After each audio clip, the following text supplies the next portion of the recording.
ಪ್ರಧಾನಮಂತ್ರಿಗಳು ಈ ದೇಶದ ಅರ್ಥವ್ಯವಸ್ಥೆ ಮುಖ್ಯಸ್ಥರು. ದೇಶದ ಅರ್ಥವ್ಯವಸ್ಥೆ ಹದಗೆಡುತ್ತೆ ಅಂತ ಹೇಳಿ ನಮ್ಮ LOP ನಾಯಕರಾದಂಥ ರಾಹುಲ್ ಗಾಂಧಿಯವರು 6 ತಿಂಗಳ ಹಿಂದೆ ಎಚ್ಚರಿಕೆಯನ್ನು ಕೊಟ್ಟಿದ್ದರು. ದೇಶದ ಅರ್ಥವ್ಯವಸ್ಥೆ ಮೇಲೆ ಅನಾನುಕೂಲವಾದಂಥ ಪರಿಣಾಮ ಬೀರುತ್ತೆ, ಈಗಲೇ ಸುಧಾರಿಸ್ಕೊಳ್ಳಿ, ಇನ್ನೂ ಟೈಮ್ ಇದೆ ಅಂತ ಹೇಳಿ ಯುದ್ಧ ಶುರು ಆಗೋಕ್ಕಿಂತ ಮುಂಚೆನೇ ಕರೆ ಕೊಟ್ಟಿದ್ದರು. ಆದರೆ ಅದಕ್ಕೆ ಯಾವುದೂ ಗಮನ ಕೊಡದೆ ಪಾಲಿಟಿಕ್ಸ್ನಲ್ಲಿ ಪ್ರಕರಣ ಆಗಿದೆ. ಈಗ ನಮ್ಮ ದೇಶದ ಪ್ರಧಾನಮಂತ್ರಿಗಳು ಕರೆ ಕೊಟ್ಟಿದ್ದಾರೆ. ಎಸ್, ಅಫ್ಕೋರ್ಸ್ ಎಲ್ಲನೂ ಕೂಡ ನಮ್ಮ ಇತಿಮಿತಿಯಲ್ಲೇ ನಾವು ದೇಶಕ್ಕೋಸ್ಕರ ಇತಿಮಿತಿಯಲ್ಲೇ ಬಳಸೋಣ. ಬಟ್ ಇದಕ್ಕೆ ಕಾರಣೀಭೂತ ಯಾರು, ಯಾಕೆ ಈ ಪರಿಸ್ಥಿತಿ ನಮ್ಮ ದೇಶಕ್ಕೆ ಬಂತು ಅನ್ನೋದು ಮೊದಲು ಚರ್ಚೆ ಆಗುತ್ತೆ.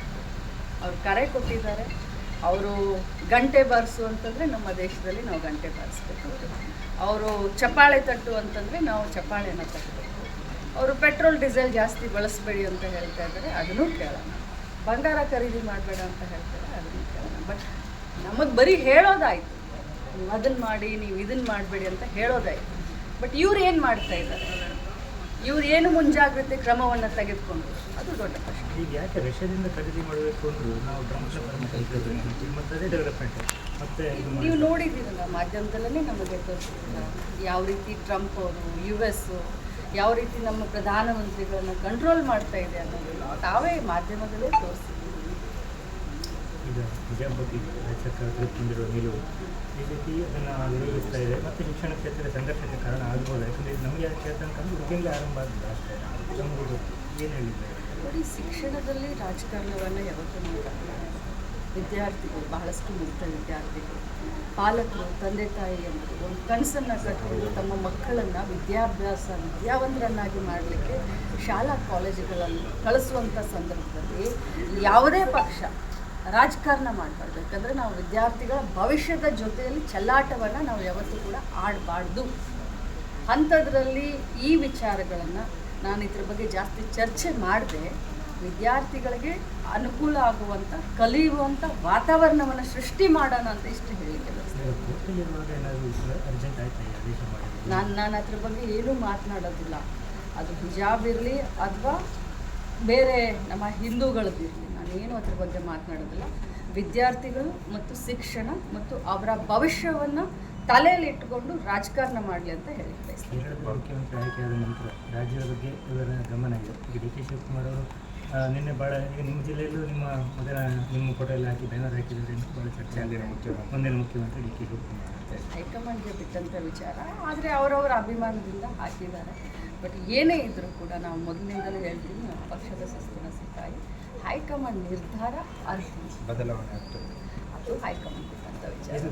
ಸಚಿವ ಸಂಪುಟದಲ್ಲಿ ಏನಾದರೂ ವಿಸ್ತರಣೆ ಅಥವಾ ರೀಶಫಲ್ ಅಂತ ನೋಡಿ, ಸಚಿವ ಸಂಪುಟ ಇರಲಿ, ಸಚಿವ ಸಂಪುಟ ಪುನರ್ರಚನೆ ಇರಲಿ ಅಥವಾ ಮುಖ್ಯಮಂತ್ರಿ ಬದಲಾವಣೆ ಇರಲಿ, ಪ್ರತಿಯೊಂದು ಕೂಡ ಹೈಕಮಾಂಡ್ ಬಿಟ್ಟಂಥ ವಿಚಾರ. ನಿಮ್ಮ ಊರಿನಲ್ಲಿ ಹಾಕಿರುವ ಬ್ಯಾನರ್ ನಿಮ್ಮ ಫೋಟೋ ಮೇಲೆ ನಿಮ್ಮ ಕಾರ್ಯಕರ್ತರ ಅಭಿಮಾನದಿಂದ ಹಾಕಿದ್ದಾರೆ, ನೀವು ಹೇಳಿ ಹಾಕಿದ್ದೀರಾ, ಹೇಗೆ ಹೇಗ್ರಿ ನಾನು ಹೇಳಿ ಹಾಕಿಸ್ಲಿಕ್ಕಾಗುತ್ತೆ? ಅವರವರ ಅಭಿಮಾನವನ್ನು ಕೂಡ ತಡಿಲಿಕ್ಕೆ ಸಾಧ್ಯ ಇಲ್ಲ. ಪೆಟ್ರೋಲ್ ಡೀಸೆಲ್ ದರ ಏರಿಕೆ ಯಾವ ಥರ ಈಗ ಬಸ್ಸಿನ ಖಾಸಗಿಯವರು ಏರಿಸಿದ್ದಾರೆ, ಸರ್ಕಾರದ ಮುಂದೆ ಪ್ರಸ್ತಾಪ ಇದೆಯಾ? ಇಲೆಕ್ಷನ್ ಇತ್ತು 5 ರಾಜ್ಯದಲ್ಲಿ. ಇಲೆಕ್ಷನ್ ಮುಂಚಿತವಾಗಲೂ ಏನು ಯಾವ ಪೆಟ್ರೋಲ್ ಡೀಸೆಲನ್ನು ಏರಿಸಿಲ್ಲ. ಇಲೆಕ್ಷನ್ ಗಿಮಿಕ್ ಮಾಡಿದ್ರು. ಇಲೆಕ್ಷನ್ ಮುಗಿದ ತಕ್ಷಣ ನೀವು ಬಂಗಾರ ಖರೀದಿ ಮಾಡಬೇಡಿ, ನೀವು ಗಾಡಿಯಲ್ಲಿ ಓಡಬೇಡಿ ಅಂತ ಹೇಳಿ ದಿಢೀರಂತ 300 ರೂಪಾಯಿ ಏರಿಸಿದ್ರು. ಇದು ಜನ ಅರ್ಥ ಮಾಡ್ಕೊಳ್ಬೇಕು. ಎಷ್ಟು ದಿನ ಅಂತ ಜನ ತಮ್ಮನ್ನು ತಾವು ಮೋಸ ಮಾಡ್ಕೊಂಡು ಬದುಕ್ತಾರೆ ಅನ್ನೋದಂತೂ ನನಗೆ ತಿಳಿತಾ ಇಲ್ಲ. ಅವರು ಯಾವುದನ್ನು ತೋರಿಸ್ಬೇಕಂತ ಇದ್ದಾರೆ ಅದನ್ನು ಜನ ನೋಡ್ತಾ ಇದ್ದಾರೆ. ಸೊ ಪೆಟ್ರೋಲ್ ಡೀಸೆಲ್ ಬೆಲೆ ಏರಿಸಲಿಕ್ಕೆ ಈ ಒಂದು ಕೇಂದ್ರ ಸರ್ಕಾರ ಏನಿದೆಯಲ್ಲ, ಕಳೆದ 12 ವರ್ಷದಿಂದ ಮನಮೋಹನ್ ಸಿಂಗ್ ಇದ್ದಂಥ ಸಂದರ್ಭದಲ್ಲಿ, UPA ಸರ್ಕಾರ ಇದ್ದಂಥ ಸಂದರ್ಭದಲ್ಲಿ ಕ್ರೂಡ್ ಆಯಿಲ್ ಬೆಲೆ ಎಷ್ಟಿತ್ತು, ನಾವು ಎಷ್ಟು ಕಿಟ್ಟಿದ್ವಿ. ಇವರು ಬಹಳಷ್ಟು ಲಕ್ಕಿ ಇದ್ದಾರೆ. ಈ ಬಾರಿಯ NDA ಸರ್ಕಾರ 12 ವರ್ಷದಲ್ಲಿ ಇವ್ರಿಗೆ ಕ್ರೂಡ್ ಆಯಿಲ್ನ ಬೆಲೆ ಇವ್ರಿಗೇನು ಜಾಸ್ತಿ ಆಗಿಲ್ಲ, ಈಗಲೂ ಕೂಡ ಜಾಸ್ತಿ ಇದಾಗಲಿಲ್ಲ. ಆದರೂ ಕೂಡ ಈ ರೀತಿ ಬೆಲೆಯನ್ನು ಏರಿಸಿ ಜನಸಾಮಾನ್ಯರಿಗೆ ಬರ ಹೇಳುವಂಥ ಕೆಲಸವನ್ನು ಮಾಡ್ತಾ ಇದ್ದಾರೆ. ಕಂಪ್ಲೀಟಾಗಿ ರಾಜಕಾರಣ. ಬಾಗಲಕೋಟೆದೊಂದು ಸುದ್ದಿ ಅಂಗನವಾಡಿ ಕಾರ್ಯಕರ್ತರನ್ನ ಖಂಡಿತವಾಗಿಲ್ಲ. ಆ ರೀತಿ ಯಾರಾದರೂ ಅಂಗನವಾಡಿಯಿಂದ ಹಣವನ್ನು ಕಲೆಕ್ಟ್ ಮಾಡಿದ್ರೆ ಖಂಡಿತವಾಗ್ಲೂ ಅಂಥವ್ರ ಮೇಲೆ ಕೇಸ್ ಹಾಕ್ತೀವಿ. ಬಟ್ ಒಂದು ಮಾತನ್ನ ಹೇಳಲಿಕ್ಕೆ ಬಯಸ್ತಾರೆ, ಏನು ಬ್ಯಾನರ್ ಅಂತ ನನ್ನ ಫೋನ್ ಹೊತ್ತಲ್ಲಿ ತಗೊಂಡಿದ್ದು, ನಾನು ಮಾತಾಡೋ ಕಾಸ್ಟ್ಗೆ ಕಟ್ಟಾಯಿತು.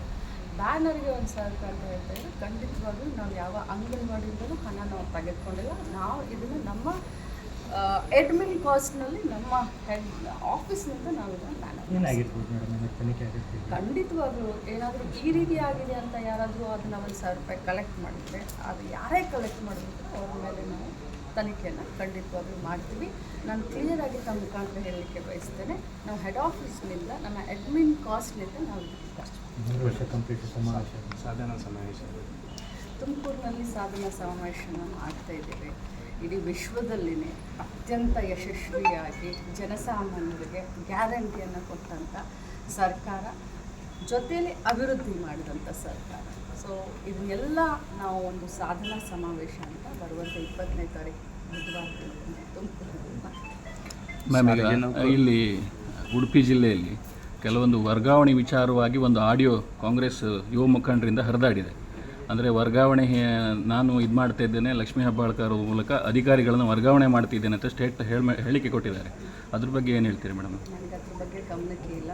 ತಾವು ದಯಮಾಡಿ ನನಗೆ ಅದನ್ನು ಈಗ ಹೇಳಿದ್ದೀರಾ, ಅದು ಯಾರು ಮಾತಾಡಿದ್ದಾರೆ, ಯಾರು ಮಾಡಿದ್ದಾರೆ ಅದನ್ನು ತಿಳ್ಕೊಂಡು ನಾನು ಹೊರಗಡೆ ಇನ್ನೊಂದು ಮೇಡಮ್, ಈ ಅಕ್ರಮ ಗಣಿಗಾರಿಕೆ ಇರ್ಬೋದು, ಇನ್ನೊಂದು ವಿಚಾರದ ಬಗ್ಗೆ ಮಾಧ್ಯಮದವರು ವರದಿ ಮಾಡಿದಾಗ ಆಲ್ರೆಡಿ ಅದು ಕೇಸ್ ಇರ್ತದೆ, ಅಥವಾ ಲೋಕಾಯುಕ್ತ ತನಿಖೆಯಲ್ಲಿರುವ ಬಗ್ಗೆ ಕೇಸ್ ಇರುವಾಗಲೇ ನಾವು ಅದ್ರ ಬಗ್ಗೆ ನ್ಯೂಸ್ ಮಾಡಿದರೆ ಪೊಲೀಸರಿಗೆ ಹೇಳಿ ಅರೆಸ್ಟ್ ಮಾಡುವಂಥ ಕೆಲಸ ಮಾಡ್ತಾ ಇದ್ದಾರೆ ಅನ್ನೋಂಥ ಮಾತು ಕೂಡ ಕೇಳಿ ಬರ್ತಾ ಇದೆ.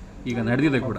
ನಾನು ವಾರದಲ್ಲಿ ಒಂದು 3-4 ಬಾರಿ ನಮ್ಮ SP ಅವರಾಗಲಿ, CO ಆಗಲಿ, DC ಆಗಲಿ, ಪ್ರಮುಖ ಒಂದು ಅಡ್ಮಿನ್ ಜಾಗದಲ್ಲಿ ಕೂತವ್ರ ಜೊತೆ ನಾನು ಚರ್ಚೆಯನ್ನು ಮಾಡ್ತೀನಿ. ಯಾಕಂದರೆ ಪದೇ ಪದೇ ನಾನು ಕೂಡ ಬರಲಿಕ್ಕೆ ಆಗೋದಿಲ್ಲ ಅನ್ನುವಂಥ ಇದರಲ್ಲಿ ಏನು ಆಗು ಹೋಗೋದ್ರ ಬಗ್ಗೆ ವಿಚಾರವನ್ನು ವಿನಿಮಯ ಮಾಡಿಕೊಳ್ತಾ ಇರ್ತೀವಿ. ಬಟ್ ನನ್ನ ಪ್ರಕಾರ ನೀವು ಮುಂಚೆಗೆ ಈಗಿನಕ್ಕೆ ಕಂಪೇರ್ ಮಾಡಿದ್ರೆ ಲಾ ಆ್ಯಂಡ್ ಆರ್ಡರ್ ಆಗಲಿ, ಅಥವಾ ಇಲ್ಲಿಗಲ್ ಮೈನಿಂಗ್ ಆಗಲಿ, ಇಲ್ಲಿಗಲ್ ಮರಳು ದಂಧೆ ಆಗಲಿ, ಎಷ್ಟೊಂದು ಕಡಿವಾಣವನ್ನು ನಾವು ಹಾಕಿದ್ದೀವಿ ಅನ್ನೋದು ತಮಗೆ ಗೊತ್ತಿದೆ. ಪ್ರಾಮಾಣಿಕವಾದಂಥ ಪ್ರಯತ್ನ ಮಾಡ್ತಾಯಿದ್ದೀವಿ. ನಾನಂತರೂ ಇದನ್ನು ನಮ್ಮ mains and geology department head ಆಗಿರ್ಬೋದು, DC ಅವರಾಗಿರ್ಬೋದು, SP ಅವರಾಗಿರ್ಬೋದು, ಅವರಿಗೆ ನಾವು ಫ್ರೀ ಹ್ಯಾಂಡ್ ಕೊಡ್ತೀವಿ.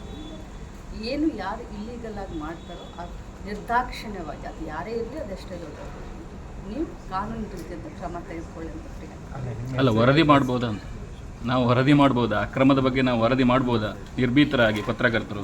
ಯಾಕಂದರೆ ಪೊಲೀಸರ ಮೂಲಕ ಯಾರು ಪತ್ರಕರ್ತರನ್ನ ವರದಿ ಮಾಡೋದ್ರಿಂದ ತಡೆಯೋರು ಯಾರು? ಈಗ ಆಲ್ರೆಡಿ ಆಗಿದೆ, ಕೇಸ್ ಆಗಿದೆ. ಲೋಕಾಯುಕ್ತ ತನಿಖೆಯಲ್ಲಿರೋ ಪ್ರಕರಣದ ಬಗ್ಗೆ ನ್ಯೂಸ್ ಮಾಡಿದಾಗ ಕೇಸ್ ಕೂಡ ಆಗಿದೆ. ತನಿಖೆ ನಡೀತಾ ಇರೋದ್ರ ಬಗ್ಗೆ ಒತ್ತಡ ಹಾಕ್ತಿದ್ದಾರೆ ತಾವು ಇದನ್ನು ಮಾಡಿ. ಯಾಕಂದರೆ ತನಿಖೆ ಹಂತದಲ್ಲಿ ಆ ರೀತಿ ಮಾಡಿದರೆ ತನಿಖೆ ಹಂತಗಳು ಬೇರೆ ರೀತಿ ಬರಲಿಕ್ಕೆ ಸಾಧ್ಯ ಆಗಬಹುದು ಅನ್ನುವಂಥ ಒಂದು ಕಾಳಜಿ, ಕಳಕಳಿ ಅಷ್ಟೇ. ಸಾರಿಗೆ ಸಾರಿಗೆಯವರು ಮುಷ್ಕರ ಹಾಕೊಂಡಿದ್ದಾರೆ, ನಮ್ಮ ಬಸ್ ತರುವುದಿಲ್ಲ ತುಮಕೂರಿಗೆ ಅಂತ ನನಗೆ ಅದ್ರ ಬಗ್ಗೆ ಗೊತ್ತಿಲ್ಲ. ಸಾರಿಗೆ ಸಚಿವರನ್ನು ಕೇಳಿದ್ರೆ ಉತ್ತರ ಸಿಕ್ಕಬಹುದು. ಯಾಕಂದರೆ ಆ ಇಲಾಖೆ ಬಗ್ಗೆ ನನಗೆ ಅಷ್ಟೊಂದು ತಿಳುವಳಿಕೆ ಇಲ್ಲ. ನಾನು ಮಾತಾಡಿದ್ರೆ ತಪ್ಪ. ಜಿಲ್ಲೆಯಲ್ಲೇನು BJP ಅವರು ಕಪ್ಪು ಬಾವುಟ ಒಂದು ತಯಾರಿ ಮಾಡ್ಕೊಂಡಿದ್ರು, ಅಟ್ಲೀಸ್ಟ್ ಪ್ರೊಟೆಸ್ಟ್ ಆದರೂ ಆಗ್ತಾ ಇದೆ ಅಂತ ಕಾಣ್ತದೆ. ನಾನು ಎಲ್ಲದಕ್ಕೂ ವೆಲ್ಕಮ್ ಮಾಡ್ತೀನಿ. ರಾಜಕಾರಣ, ಪ್ರಜಾಪ್ರಭುತ್ವ. ಮ್ಯಾಮ್, 3 ವರ್ಷ ಬಂದಿಲ್ಲ, ಅಟ್ಲೀಸ್ಟ್ ಈ ಒಂದು ನೆಪದಲ್ಲಾದರೂ ಅವ್ರನ್ನ ಭೇಟಿ ಆಗ್ತಾರೆ. ಮ್ಯಾಮ್, ಜಿಲ್ಲಾಸ್ಪತ್ರೆ ವಿಚಾರವಾಗಿ ಅದು ಅಲ್ಲಿಗೆ ಮೇನ್ ವಿಷಯ ಅದು ಕೂಡ ಒಂದು ಜಿಲ್ಲಾಸ್ಪತ್ರೆ ಅವ್ರು ಏನು ನನಗೆ ಮನವಿ ಕೊಡ್ತಾರೆ ಖಂಡಿತವಾಗ್ಲೂ ಸ್ಪಂದಿಸ್ತೀನಿ.